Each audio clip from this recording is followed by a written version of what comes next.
Le groupe armé du M23 qui sévit actuellement à l'est de la République démocratique du Congo et ses alliés ont annoncé leur volonté de dialoguer directement avec Kinshasa. C'est ce qui ressort des déclarations à la presse d'un des chefs politiques du groupe de l'Alliance du fleuve du Congo qui affirme la volonté des deux groupes armés alliés à négocier avec le gouvernement congolais. Ces déclarations font suite à une fragile trêve qui n'a pas tenu plus de 2 jours, alors que le groupe armé du M23 avait annoncé le 3 février dernier un cessez-le-feu unilatéral dans le but de permettre des actions humanitaires.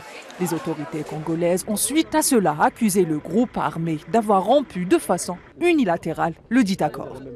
En outre, sur le terrain, la situation reste volatile, avec la prise notamment de Goma, chef-lieu du Nord Kivu, et l'intention du groupe armé de maintenir sa prise sur la ville stratégique dans la région la plus riche du Congo, si ce n'est la plus riche des régions du Grand Lac, et en outre les menaces qui pèsent sur le Sud Kivu.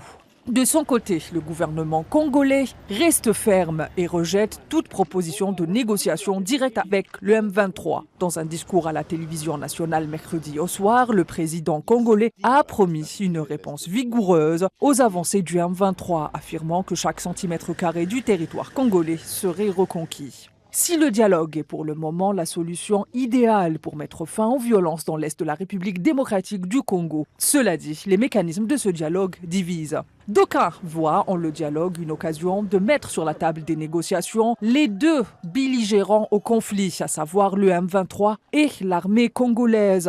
De l'autre côté, d'autres observateurs préconisent un dialogue où les acteurs directs et indirects sont autour de la table des négociations.